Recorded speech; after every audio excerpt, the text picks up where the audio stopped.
nakahanap ng butas ang mga scammer sa bagong batas na SIM registration. Binigyang diin ng Presidential Anti-Organized Crime Commission o PAOK na napakasimple lang para sa mga kriminal ang makapang-scam gamit pa rin ang mga SIM.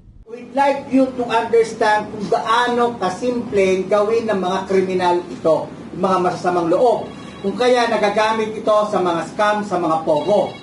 Araw ng Huwebes ay pinakita ng PAOK kung papaano nakakapag-register ng SIM kahit bogus ang gamit na larawan at ID. Makikita na dito na kahit ang isang cartoon character at isang Japanese anime character ay walang kahirap-hirap na nagamit sa pagre-rehistro ng SIM card. So ito, ginagamit natin ngayon, looping yung BART season. Yan. Tingnan natin kung maaprobahan yung application ng BART season. Natin kung tatanggapin namin na BART.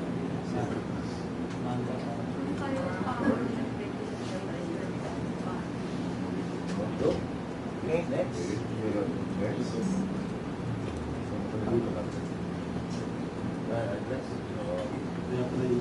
Any address? Summary.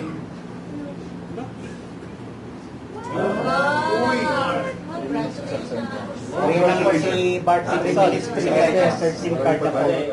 Maliban dito nakapag-fill up din ng personal na impormasyon sa website ng telco kahit random letters lang ang ginamit. Ipinakita naman ng PAOK ang modem na kayang magproseso ng 64 na SIM na posibleng magamit ito sa iba't ibang scam. Kaugnay nito ay iminungkahin ni PAOK Undersecretary Gilbert Cruz ang mano-manong screening o evaluation sa mga cellphone user na nakapagrehistro ng SIM card. Sinabi rin ng opisyal na higpitan pa ang verification sa mga impormasyon na tinatanggap ng telco. I think we can, aside sa legislation na sinasabi ni Doc kanina, yung coordination namin with the telcos. And siguro perhaps we can take a look doon sa ginawa nilang proseso as to the verification ng mga magre-register. Kagaya na sinuggest namin kanina, we can, medyo matrabaho yung manual muna siguro. We para masala yan yung mga nagpa-register na, we do manual verification mo. Inihayag din ni Yusek Cruz na mas malala pa ngayon ang problema ng scamming sa bansa. Natuklasan kasi ang kakulangan sa security features ng mga telco sa SIM registration na sinamantala ng mga scammer. Yeah, it's actually it's becoming worse. Tapos, kung mapapansin nyo, parang ito na yung pwede natin sabihin na pwede nang itapat ito sa problema natin sa droga. Mas malaki yung kinikita ng mga scammers na to kaysa sa drugs. And yung risk, the risk na maaresto sila mas maliit compared sa droga kasi hahawa ka ng droga, maaresto ka. This one, nakatago ka na sa fake identity tapos naka-online ka pa. So that makes this very hard. Para naman kay QCPD Director Police Brigadier General Red Maranan, mainam na habang maaga pa ay nakita ang ganitong klaseng problema upang agad na malaman ang maaring solusyon para rito.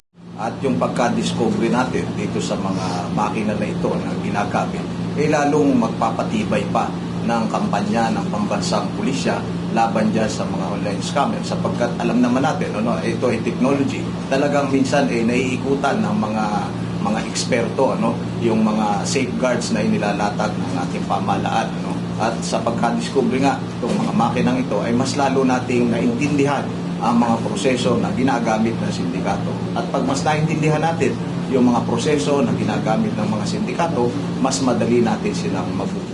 Patatandaan naging kontrobersyal ang larawan ng unggoy na ginamit ng NBI sa pagrehistro ng SIM card. Patuloy ang paalala ng otoridad sa publiko na huwag basta-basta maniwala sa mga natatanggap na mensahe at laging maging mapanuri. Agad ding i-report sa kinauukulan kung may mga kahina-hinalang mensaheng natanggap. Para sa Diyos at sa Pilipinas kung mahal, Almar Forzuelo, SMNI News.